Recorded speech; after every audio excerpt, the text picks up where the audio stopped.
Ladies and gentlemen, welcome back. It's time for the Creative Cranium. We've got a great show tonight. We're going to talk about backwards masking in heavy metal. Please say hello to my first guest, author and musician, Rod Gels. What's up, Rod? Hello, hello, hello. Man, it's really great to see you. Thanks for agreeing to do this. Thank you for having me. Yeah, I got some good questions for you. Now I'm a big deal. Yeah, now you're a superstar, baby, on the Creative Cranium. I'm pleased to introduce my next guest. He's always a lot of fun on these shows. Also author and musician, Mr. Matt Knowles. Hey, what's going on, everybody? Tim, thanks for inviting me. Rod, thanks you for allowing me to be able to crash the show with you a little bit and be able to be the Robin to your Batman on this show tonight. Yeah, it's a great topic, right? It's a great topic. So let's dive right in. You know, the first thing, it's fair to say we're all metalheads, right? So we know that the roots of backward masking are in heavy metal, but actually goes back a little older than that, right? Like Rod, you mentioned the Beatles. What's your take on the roots of backward masking? As far as I know, it's like 1966 the Beatles started experimenting with on the Revolver album, and Rain and Tomorrow Never Knows and other tunes. And Revolution Number 9, that's 1968, White Album. It sounds a little fake. It doesn't sound like it was intentional. It sounds like it. Number nine.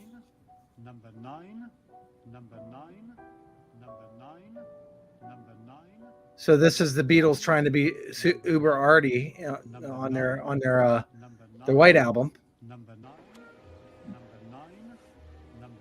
That's forward. Yeah, and it's going to show us backward in a second.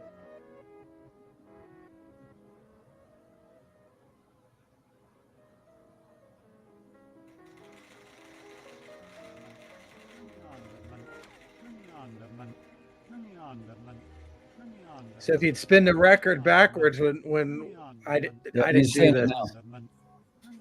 Turn me on, dead man, he's saying. Yeah, because that was the whole Paul is dead years, and Paul McCartney, there was a rumor that he was dead, and the guy who replaced him is a fake Paul McCartney.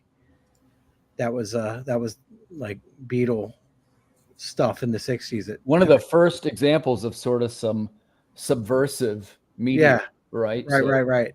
Matt, how about you? I mean, Beatles, you're going pretty far back. They were kind of before the scandal of the backwards masking, but would you agree that they're part of the roots? Oh, absolutely. Absolutely. They were absolutely part of the roots. It's kind of like how, Black Sabbath is the forefathers of today's metal and doom metal scene and whatnot.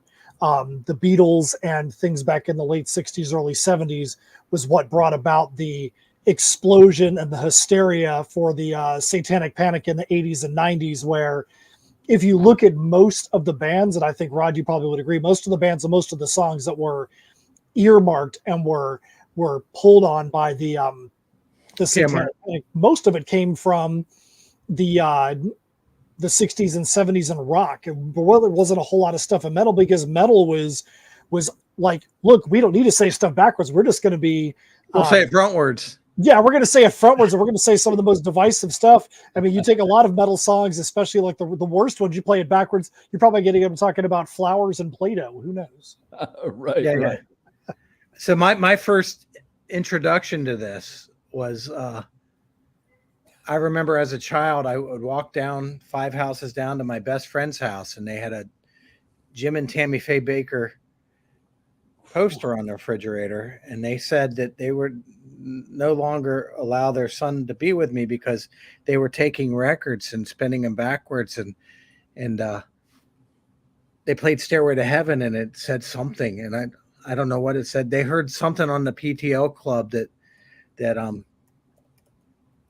was a bit. Would you Satanic Panic? Is that what you referred to? Yes, Satanic Panic. Yep. That would have to be the late 70s too. Like yep. So it was like right a couple years before they got busted for whatever it is that they did. But yeah. So anyway, so that's my introduction. I was 10 years old, and as I lost a friend over this, and it's like it's kind of weird. It's kind of weird because I don't think like most of these, a lot of these are not even true.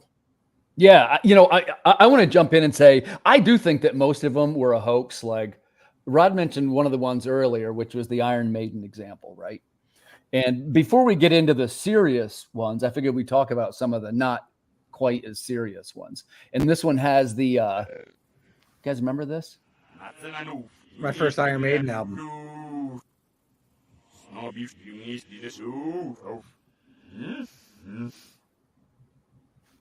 So for the listeners at home, basically he's summoning a great demon from slumber.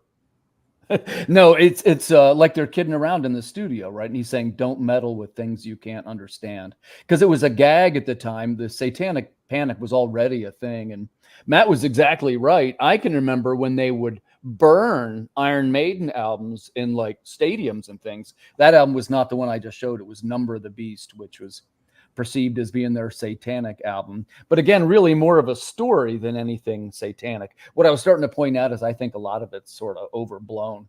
You think it was real, Rod? Any of the panic was justified? Leave the Norwegian death metal off our list for a minute. Well, yeah. In other words, you said this. You said this earlier. There certainly is evil in the world, but Twisted Sister's not evil. Right. Whatever. I don't know. Whoever it is, like the stuff that we've heard of, like they nabbed Judas Priest for a song that, to my ears, I can't hear anything. And if you're mentally going through it, you're going to hear whatever. Yeah. Well, right now here you're making the reference to, this was the court case by Judas Priest, where the distraught parents of a suicidal teenager, they claimed that by playing the records backward, it said, do it.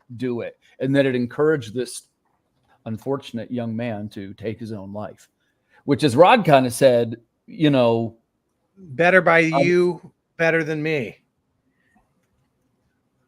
was the name of the song. You know, Zorb, if I'm not wrong, I think Priest had two of them. There was one where the kid killed himself and one where he survived.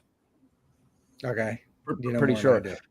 Yeah, and now the thing that's weird though is in both cases, the band won in both cases. There's no way to prove something like that.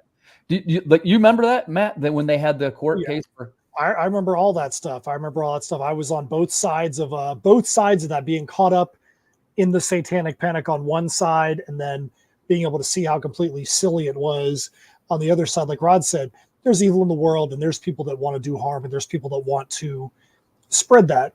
But I feel like, you know, one of the things I heard even back then was we need to be more concerned with what's being presented on the top of things and not worry about what's happening beneath it. I mean, subliminal messaging, subliminal advertising is something that is a fact. It's 100% real, a subliminal thing. I remember being on an airplane one time and I had looked at a magazine ad and I flipped the page and like it had nothing to do with sex. It wasn't even a sexy ad, wasn't anything.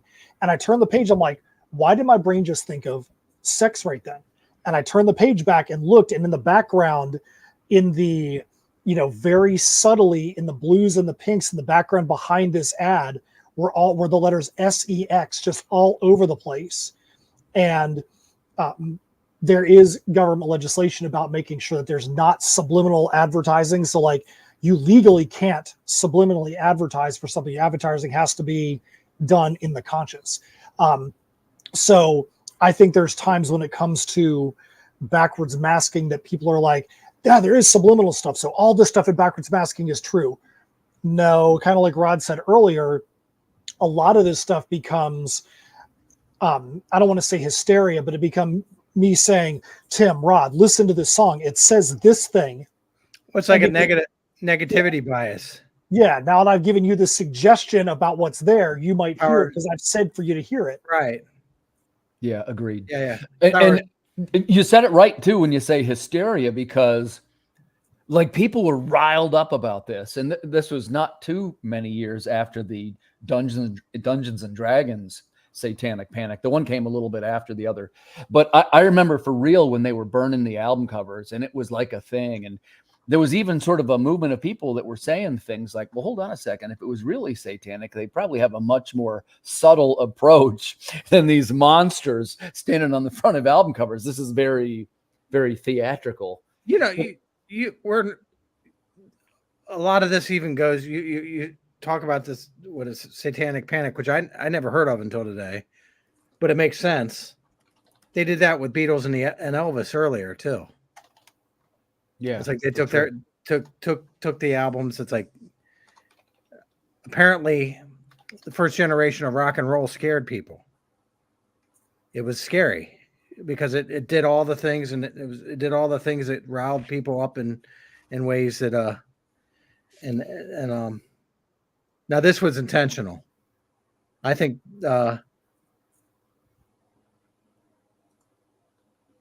yeah, I would buy that too. And keep in mind that this, whenever Matt and I do these podcasts, we always end up circling back around to really the first people doing it. It was Kiss, right? Who was the first who said, let's be shocking in the blood and the flames. And I can even remember when people were saying back then, it was the Knights in Satan's service, right? Yep. And of course, you quickly perceived, well, that's nonsense because the songs are really, sort of simply constructed party songs. They're not satanic at all. Yeah. But, then you get into something like Iron Maiden, right? Who has sort of like these literate retellings of what maybe somebody perceived as a satanic event, or, at the very least. Really, it goes also like Black Sabbath. They decided, they understood that people were going to horror films and paying big money to scare the pants off of themselves. Right. Like they were standing in line to watch scary movies. Why don't they create a sound of music that does that? And that's where they jumped the shark from electric blues to heavy metal. That's just my thinking. I don't know. Yeah, I think you're right on track. You're right on track there, man. The godfathers of metal were always Black Sabbath, and there's a great entry in Geezer's book where he talks about, you remember the first Black Sabbath album, you open it up and it's an upside down cross with the lyrics, right? Which I don't think it is that anymore. Well, there's no such thing as, I guess I should say, in the old days, they had a thing called liner notes. And when you bought an album, it would have like the lyrics and various types of credits, background information about the album. And if you're into albums the way I was, you'd always read the liner notes. And in this case, it was an upside down cross and sort of a sinister looking image. And I guess Geezer opened it up for the first time and was like, what? Because they were a little bit scary sounding, but Sabbath wasn't necessarily satanic, if you follow me. Yeah, the song Black Sabbath. Yeah. The first time they heard it the way everyone else heard it was the first time everyone else heard it. When they recorded it in the recording studio, there weren't bombs dropping and sirens. It wasn't all that stuff. So it's like and now I would agree that it added to the horror vibe, and that's what it was a good production. Yeah, it's scary. Yeah, good stuff, man. Good stuff. So Sabbath was originally a blues band, and basically all their stuff was composed out of jams. Yeah, you can feel that on the early albums too. Yeah. We joked about this, but sometimes, the entire run of what some of us would consider the real Black Sabbath was only something like 7 years or 8 years compared to like bands now. Aerosmith is 50 freaking years on tour or some shit. Right. But, a relatively brief career. And also, arguably, with their first couple of years with Dio, they even became a little more occult, right? He was kind of an occult kind of dude. He had the throw the goat symbol, right? He said he said that thing was his grandmother. Yep. The sign of Malak. Like it was a warning, like a warding off evil. Yeah. Sign. Yeah. And what everybody... he's the one that's credited with bringing that into the metal world. Yeah. And then Gene Simmons tried to copyright it or something. Sounds like Gene. One of the things I think which is interesting about backmasking is something that to me it is, if you look at history, when we don't understand something as a society, the first thing that we do is ascribe evil to it. In Salem, oh well, we're gonna take these women and we're gonna burn them at the stake. Why? Because they've got to be witches. If there's an ailment that somebody has and we don't have a cure for it, it must be they're possessed by a demon. And you looked at that's the kind of stuff that happens. And you look at metal music at the time and the advent of the music video and things like that. This stuff really popped off when you had the Christian Broadcasting Network, and there was Christian video shows that were on at the time. I used to watch all those things back in the day, and they would have their theories. Oh, you listen to the song, it's backwards masking, and they had these big shows on it. And it was just, there was no real evidence. They didn't want to hear the other side of it. I feel like when Dee Snider went in front of the PMRC, they went to the Congress about the PMRC, and you got to see this is an intellectual dude up here. I think that helped to be like, okay, maybe this ultra conservative wing over here is making up crap that they don't need to make up. Now, that doesn't mean there wasn't evil. Doesn't mean there wasn't bad things that were going on, but they were trying to make it more than it was and trying to give a reason to it that they shouldn't have given. I can tell you that I remember back in the day, it was very easy. If you wanted to listen to music backwards, all you had to do was get a cassette, unscrew the 5 screws on his cassette, take it out, flip the reels over, put them back in there, and then go listen to the cassette backwards. No kidding. I didn't know you could do that. I've done it the traditional way by putting the album backwards. If you take a cassette, I didn't do either one of those. I do it now by just flipping the wave on a. Yes, that's exactly. Now you can just flip a wave, and I do it all the time. I've listened to. I can tell you, I've turned music backwards and gotten good musical ideas that I've put onto my albums. Oh, that's a cool thing. Because the sound waves hit a little different. It's not like taking letters and just saying, oh, let's reverse the word, and it's exactly the same, but just the letters in reverse. Sound waves hit a little bit differently when you hear them backwards. Certain things are not going to hit your ears the same. So it's to me, it's fun. It's fun to listen to. I ever hear any kind of backwards masking then? Nope. Well, yeah, the other part of this, and I'm going back to the Beatles. Sometimes when they did it, it was really, really cool. That had absolutely nothing to do with trying to it wasn't even a lyric. It was a guitar solo. The guitar solo, they flipped the guitar solo just for the effect, right? Yeah, because that was part of the psychedelic years. And it's I kind of like those too, actually. Yeah. So I guess let me ask you this question. So we know that it's one of the hallmarks of metal music, right? They sort of got the doom chords, the triad going most times. You sort of got the occult lyrics, and there's an element where they're trying to shock, let's say, conservatives, for lack of a better term. There's probably a better one, but. So my question to you is, Rod, so where's the line? How far does it go? We know that on the far end is the Norwegian death metal guys, which we could work them in right about here if you want. So when I hear the early Black Sabbath, what I hear is the evils of 1970 world, Birmingham, England. They were talking about the Vietnam War. They were talking about racism. They were talking about all these kinds of things that were going on. And there were guys that were poor too. Remember, the guys from Sabbath were all poor. Yeah, everybody in Birmingham was. It's like poor, England, from what I know, I'm not like world. I have not been to London. But London is a little hub of prosperity, and everything else around England doesn't share that kind of stuff. So it's like, yes, these were all working class people. Tony Iommi. Here's another thing. That he lost these 2 fingers. Actually, these 2 fingers. Oh, right. Yeah, in an accident. Sure. Yeah. So he was sheet metal worker, and he put his hand into a press and chopped his fingers off. And that's probably why the power chord, he's starting to write songs that had the power chord, because these 2 fingers, especially in the early years, he made his own prosthetics later, but using that, he all his risks were coming from that. But I don't like the early Sabbath. I don't see them as, I don't see that as satanic. Pointing out that there's evil in the world is not satanic. It's actually what preachers do.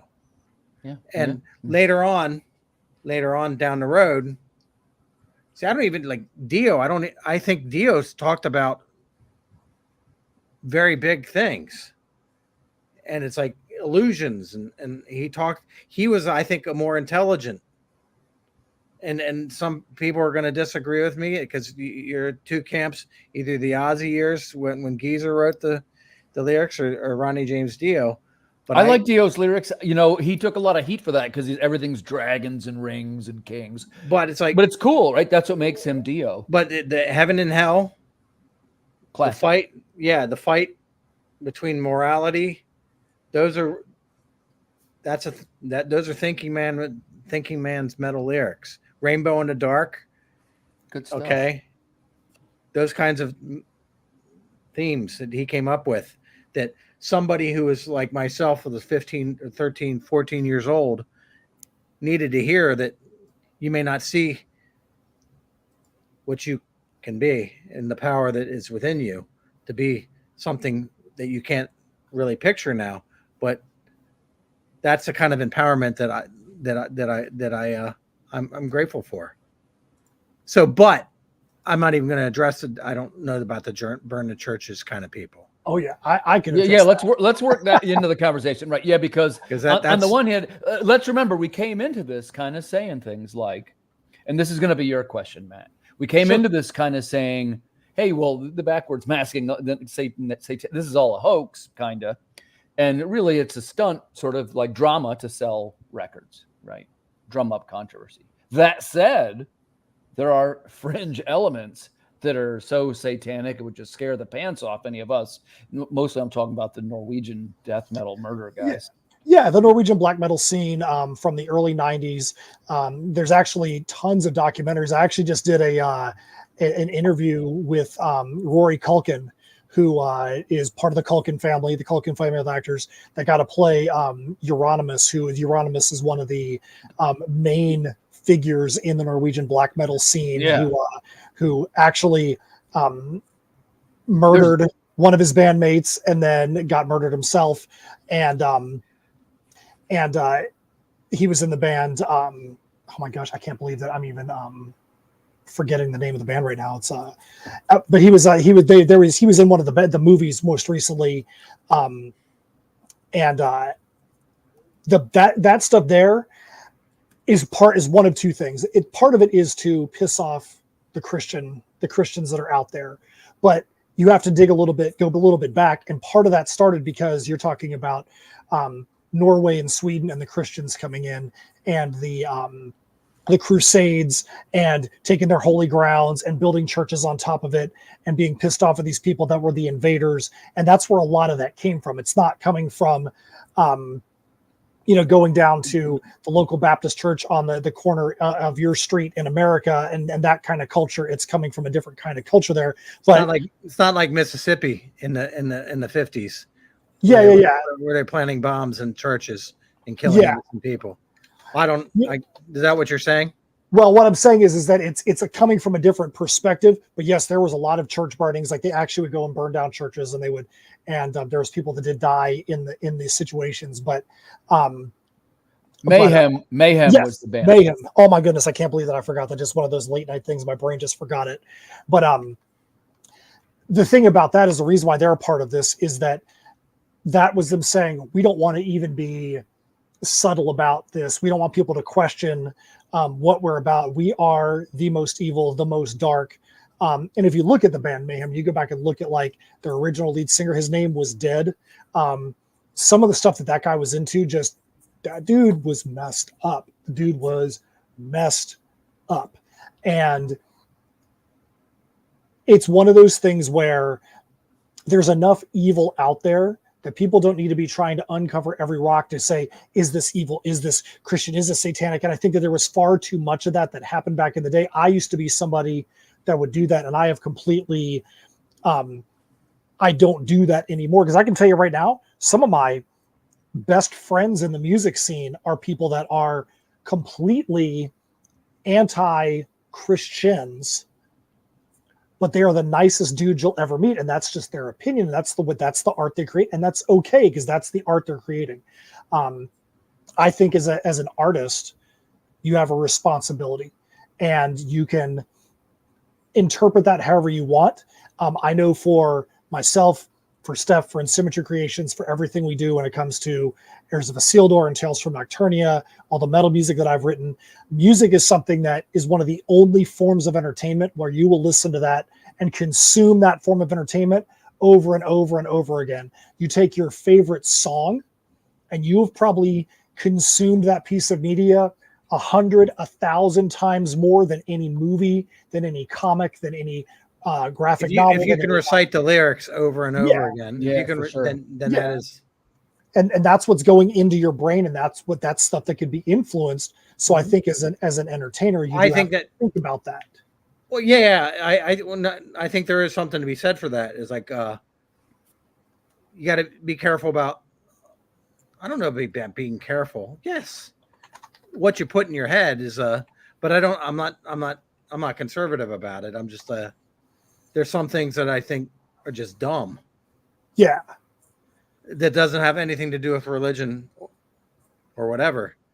It's just So protecting your headspace, I guess. Yeah, I think that's a good generalized way to put it. I mean, I do stuff like that too. There's certain things and by the way, I guess I could say, I was always a metalhead guy, so I was always sort of extreme for my times. But like lately, that's not too extreme anymore, I guess you might say. It's the world has sort of changed a good bit. I'm not even sure. It's because rock and roll is kind of extreme. Yeah. Well, and I do have, I certainly wouldn't object to any kind of a song about demons or even about Satan. Depending on how it was presented, I would say, along the lines of Number of the Beast, something like that's a little bit more like storytelling. Rod, what's your thought on that? Do you have any objections to occult material? And if so, where is your line? I don't think Iron Maiden was really deeply invested into any of that. I know they wrote song Number of the Beast. They also wrote Rime of the Ancient Mariner. They also wrote Where Eagles Dare. They also wrote The Trooper. They're little stories, basically, is what. Yeah, every story, and Satan's scary. So that was the reason why they did that. And there's remember, I had Vincent Price at the beginning reciting. Who said the little intro? Yeah, maybe it wasn't. Vincent. Viewers correct. It was a human number. Yeah. Or was that Shout at the Devil though? No, it's Number of the Beast. Is okay. That's another one. It's like, so where's my line? Yeah, where's your line? I don't know. In other words, I don't listen to overtly. I don't like music that is like, yay Satan, yay Satan. I don't like music that like hip hop that only talks about weed. Yeah. Smoke. I think that's stupid. In other words, you have the power of music is the power to communicate, and you have to have something to say. And if all you have to say is smoke, or hell Satan, you're dumb. Yeah. Because I kind of avoid it myself because I don't think that is too shocking anymore. Matt, how about you? Do you mind answering that? Where's your line? For me, I look at what is out there in the entertainment. I mean, you look at like Tenacious D and the Pick of Destiny, where they're literally having to fight Satan over a pick made of. right. Yeah. That is one of my top 5 movies of all time. Yeah, so. that movie's great to me.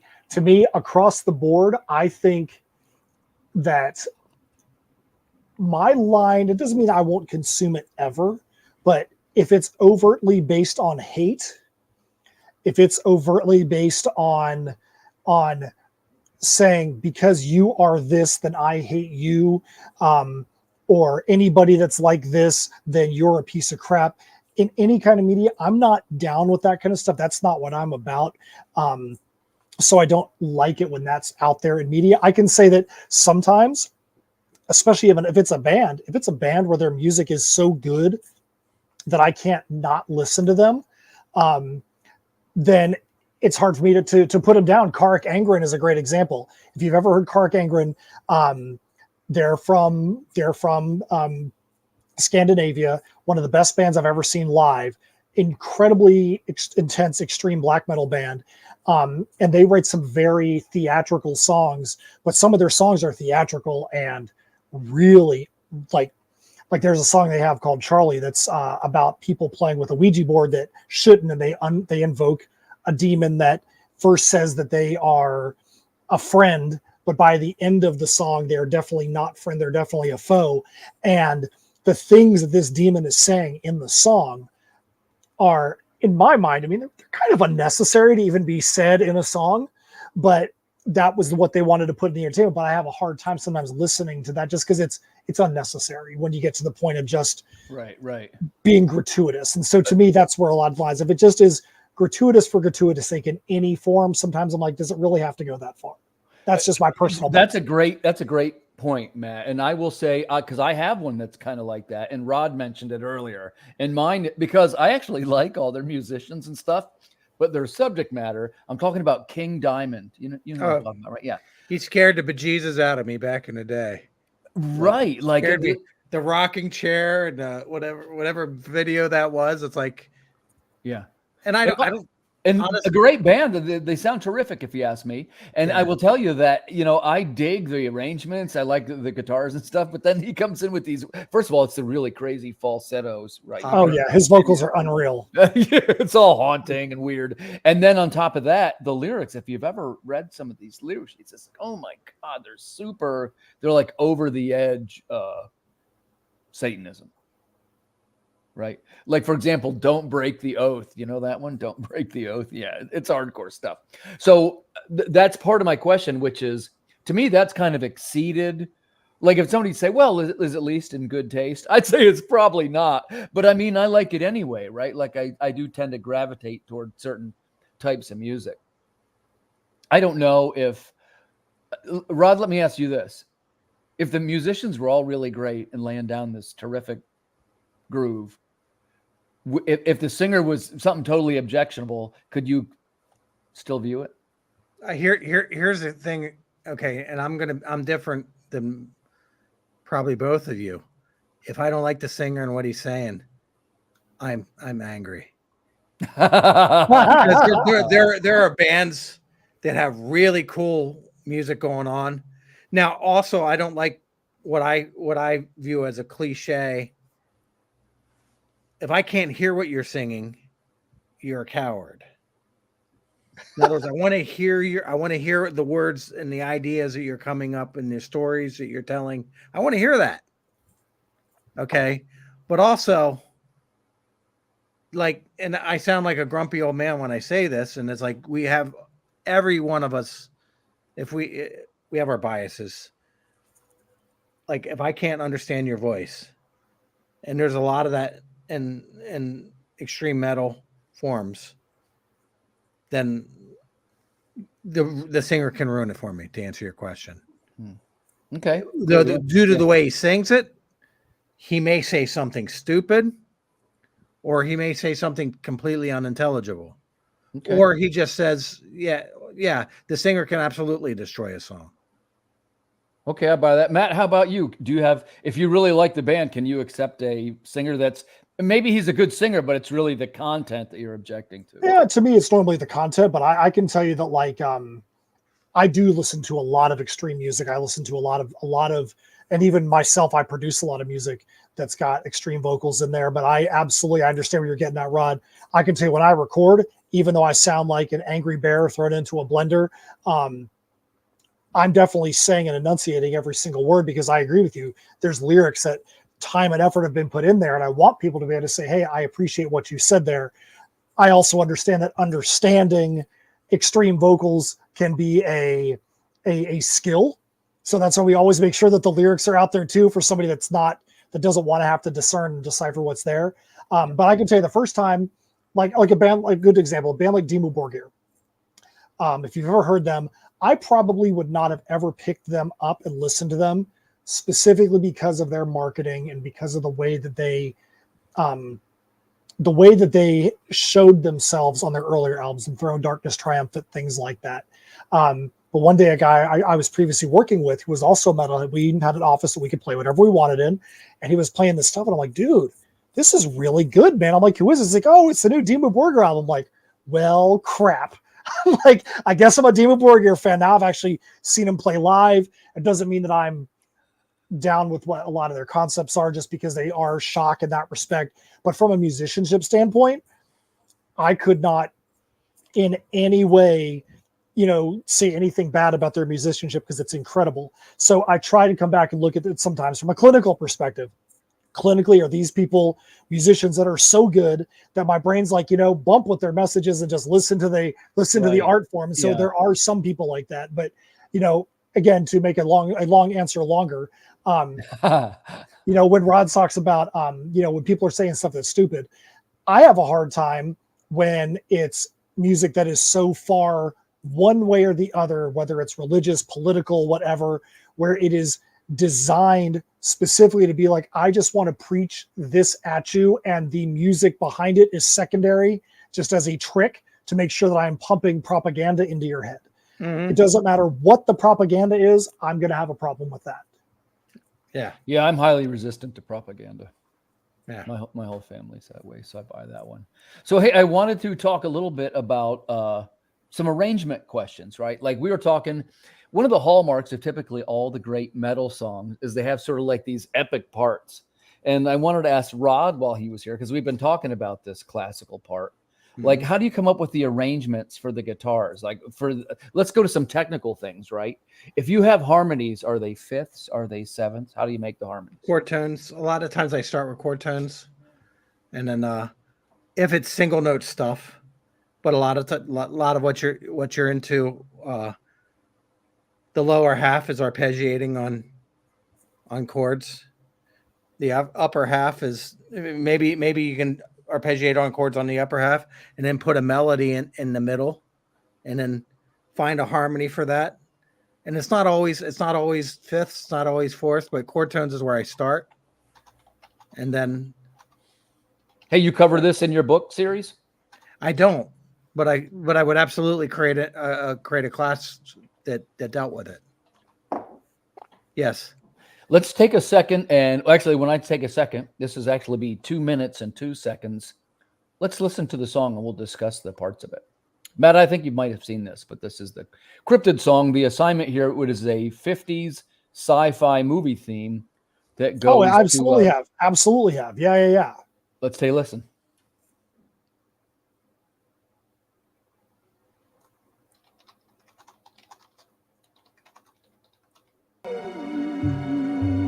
There we go.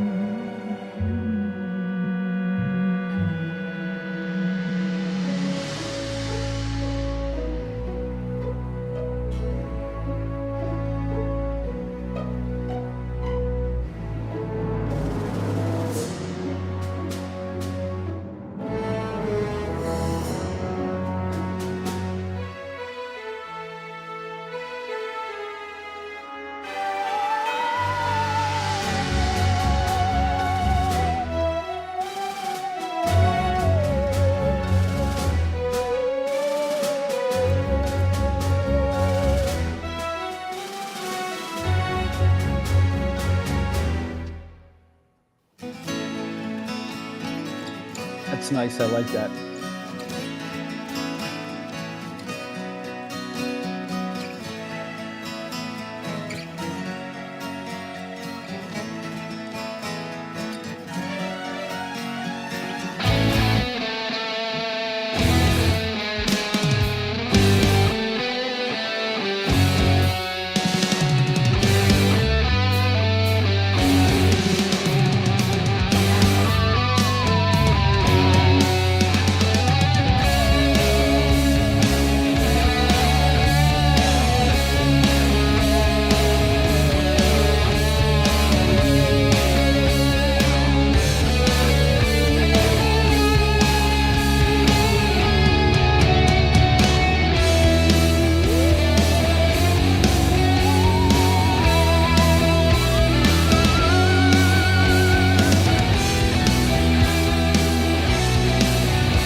Yeah, nice job on that, Rod.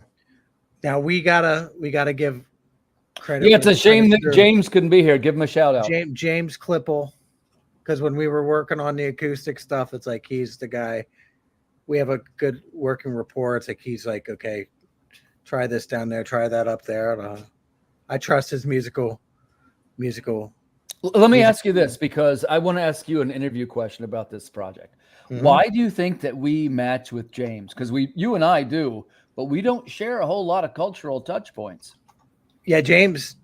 Well, James is an old, like he likes spotted old stuff, but the whole big anthemic guitar thing, Coheed and Cambria. Yeah. That's his metal. That's where our musical Venn diagrams intersect. Yeah, our musical Venn diagrams. That's awesome. So James' introduction to guitar and anthemic guitars is through Coheed and Cambria, and it's so that's what he was using in his head. But it's like Tim and I, we grew up in the same world. Right. In the same. Which one of you guys did which one of you guys added those keyboards in there? Because I am an absolute sucker for keyboards like that. I'm working on I'm pretty much done with the song for Heirs of Isildur, the Perilous Prospects. Yeah, how many guys when you make your songs, Matt? How many? Oh, go ahead, Rod. Here's the thing that I think is cool about the next generation, because in my generation, and I speak for Tim as well, when I was 16 years old, I was not thinking about scoring for an orchestra because I did not have access to an orchestra. I was thinking about how can I do my thing with a rock band or a band of some sort of, you know what I mean? Mm-hmm. What technology has allowed us to do is to take in all this. James is taking in, and I don't even know all the stuff that movie John Williams-esque kind of sounds and yeah. That's for people that are just tuning in. That's what we're shooting for on these themes. They have a little bit of a John Williams. I do the 5 to 7 note intro, which is the theory of how he wrote Star Wars. Right, leave you da da da da da da. Right away what it is. Something singable. Now the other thing is you were talking about about harmonies. What I forgot. Yeah, which by the way, Rod does all this part. Like I say, don't make it seem like it's me too much. You're doing all the lifting. So no, what I'm saying is the harmonies. What I forgot is I doubled everything an octave higher, which that's another harmony. It's like you know what I mean. But and then I think chord tones, and I think of how would Thin Lizzy do it? It's like, who are your favorite bands that use harmonies? No, we're always Iron Maiden's always a reference point for me. Even when I hear modern bands do the harmony thing, and I love it, and I love when they do it. The modern bands can copy Maiden all day long, and I love it. To me, it still sounds like Maiden because I'm old. Yeah. One of the close ripoffs, I think. When I say ripoffs, I mean it lovingly. But Avenged Sevenfold, I think. I love them. Yeah, I do. I like Avenged Sevenfold. Yeah. I'm not a hater, man. I know that some people don't love them, but I saw them in concert a couple times. Man, they're freaking good. Yeah. And they do a stellar dual harmony Iron Maiden style. Yeah. Measure. Was it Unearth? Yeah, Unearth was a band. Yeah. Okay, I think that was one of those bands that they had some of those kind of harmonies going on, and the guitars and the drums and everything was great, and then the singer started singing, and I was really angry. So, Matt, how do you guys do it? So when you make your tracks, first of all, how many are on your team? So when it comes to the actual composition and that stuff, that is normally me being the mad scientist sitting right here at the same desk that the comics and the graphic novels originate from. But whenever I can incorporate someone else into the project, because I'm kind of like the person that can bake the cake, but a cake without icing and candles and decorations isn't really the nicest cake, so to speak. Sure. And if I can get other people to be involved, even when Steph was just down to help with the last couple of Kickstarter things, I got her on the mic and did a couple of quick things on the song. We did have a guest spot on this song that the guy was all set up to do it. And then by the time it came the date for him to do it, his schedule kind of blew up. So he was unable to do it. So I had to retool a few things. But back in the day when Heirs of Isildur's music first started, Corey Steger, who was the original guitarist in Under Oath, he was, as I kind of joked earlier, I was the Robin to your Batman. He was like the Robin to my Batman, where we'd bounce a lot of ideas off, even though I was still the main composer. He put a lot of things in there with guitar solos and really cool vocal pieces. But most of the time it's just, I write the stuff and then I'll get somebody to come in and do some guest spots. And I've had people I've had Zach Leeser on, I've had Fabio Grimdrap from Trollfest out of Norway on, Corey, the last guitar tracks that Corey ever recorded before he tragically. And where these guys away. Do they play their track where they are and then email it to you? That's what we do. A lot of them do that. When Corey was still alive, he actually would come right here. He lived in Jacksonville, so he was only a couple hours away, and he would actually drive down here with literally, he would open up the back of his car and it would just be like all of his guitars. He was like a complete guitar nerd. Like I never knew somebody that would have more guitars and sell those same guitars than Corey. I remember that. I'll tell you a quick story here. When Corey passed away, we did a homage cover of Game of Thrones with him sitting on the cover. It's a well-known cover that we did. I remember. And so all the guitars that you can see are actual guitars he used across his career, whether it was with us, whether it was with Under Oath, whatever it may be.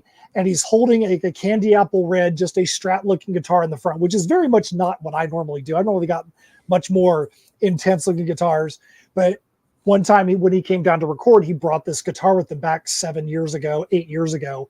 And I guess it was 7 years ago. And he just got the best tones out of it for leads. And probably most of what he recorded was on that guitar. And then inevitably, Corey's like, hey man, guess what? I sold that guitar. I gave that guitar to my friend. And I'm like, dude, why? Why did you give this guitar away? That's ridiculous. I'm like, that guitar had the best tone out of all of your guitars. So fast forward to, I guess, what was it, 2021, 2022, whenever it was that Corey passed away. Who is Corey? Corey Steger was the original guitarist of Under Oath. He actually was one of the formative members of Under Oath when they started. He was on the first 2 albums, and then he left the band before they recorded their third. So he came down. He's like, hey, one of my friends wants to come down. Is that okay? And so his friend came down with him, and he was like, hey, guess what? I just want to let you know that this friend that I brought with me, he's the one I gave that guitar to. And so we brought it back down here with us today. And I'm like, cool, I'm glad that your bud came with us. And his friend actually got to be on the album, which was actually interesting because the last tracks that Corey ever recorded, his friend got to be on that song. The very last thing he ever recorded, Corey, he got to be on that same song with Corey. So I thought that was a cool little thing that happened there. I know we just went completely off track from backward masking, but that was actually no, and that's kind of what I want to do, is to talk about bands and music, because I'll bring this up here. One of the things we've been working on more and more, and this is a little bit in Matt's wheelhouse. You probably notice we're working more and more with music over here with Earth Dog Studios. And Yes. That's one of the things Matt knows, that my goal for the end of this year and next year is to somehow differentiate myself from the ever growing pool of creators, which at times can feel kind of crowded. And as being mostly a comic maker, it's you have to try things to differentiate yourself. And one of ours is going to be songwriting. We've had, I'm really happy with the results. So when you guys take a second, we'll talk about what you want to promote in our closing segment. But I want to say, man, really thanks so much for coming and telling us about your thoughts on backward masking and the bands and the metal influence. I always love that subject. Rod, thanks so much, man. Absolutely. Thanks for having me. Yeah, it's we have a great thing going, man, with this Monday morning songwriting. And I guess for people that are following already, don't forget we got the Mothman on the burner. That's going to be getting recorded, I guess, starting Monday, or maybe we might switch to Tuesday. Matt, thanks to you too, buddy. What are you promoting these days? So right now, we actually have put out a ton this year. We had the I Am Keto graphic novel came out earlier in the year, and Rod, there's a metal song that's along with it. It's good. Then for people in the room that don't want the guitars or the drums or the bass or even the vocals in there, we actually pulled all the orchestral tracks out, did an orchestral version. Both are online. Yeah. Just released Heirs of Isildur, The Perilous Prospects Book 3. Just did Tales from Nocturnia, the complete Legendary Saga Revisited. Just actually had the Orange Cone Productions anthology of Cthulhu Invades Neverland. Yeah. Just came out a couple weeks ago. So that's 4 releases already that we've had this year. There's going to be the one song which is called Supernatural Sabbatical that for Heirs of Isildur that's going to be out within the next month, hopefully. And then potentially we're going to have a couple of Misfits Clubhouse issues that are going to be coming out through Scout Comics. We'll see what happens. We have our fingers crossed it's actually going to happen before the end of the summer. So that's like a half a dozen printed releases that we've done this year. We're working on the next Heirs of Isildur, which is the finale issue of the Perilous Prospects arc, which is going to be a huge issue, way bigger, the biggest single issue that we've done so far. Definitely want to do more music. Tim, I definitely want to say I really like the fact that you found another person you could partner with musically. I know we've talked about that. Yep. I'm glad you found yourself somebody that you can mesh with. Yeah. These guys are great, man. I tell you, I got lucky. Yeah. I wish you could meet this fella James too. He's like the third leg of our tripod. We couldn't really do it without him. And he's completely different than these two old men. Hey, that's the way to do it, man. You gotta have that. You gotta have that different energy. And if you want to find out anything that we're doing at InSymmetry Creations, you see I've got hashtag Team InSym in my name. You can go to InSymmetryCreations.com. You can go to Linktree/InSymmetry Creations. You can go to Substack. We're there. You can go to Bandcamp and you can get 2 of the albums there. There's 5 or 6 music videos on YouTube. And we intend on expanding, like Tim said, there's things that we have in the works, things that we're working on, where we know to be able to differentiate, you have to expand what you're doing to not just be comics, especially in this environment where crowdfunding is down, profits from live shows is down. You have to do different things. Yeah. We've talked about that. We're very seriously trying to get ourselves into some other things as well. So keep your eyes peeled at what InSymmetry Creations is going to be doing. Yeah, I will follow with great interest, Matt, because I think we have so many similarities that it's something that I'm one of your followers. As you know, I think you guys, I really enjoyed that. I swear when you did your orchestral version song, I almost said, man, he did this just for me. Cause that's the kind of, I'm like just nerdy enough to love that. Hey, that's good though. That's what I'm talking about. If somebody feels that way, then we've done our job. I'm exactly the customer. Cause we do the same thing. And it's something that I feel that when you find the person that responds to the orchestral themes, that's your person. That's the person who really can kind of dig music. Mm-hmm. So other than that, man, I just want to say thanks to everybody for tuning in. That's an episode of the Creative Cranium. We're here every Friday night. So yeah, come back and see us next Friday at 10 p.m. Eastern. See you, gang. See you.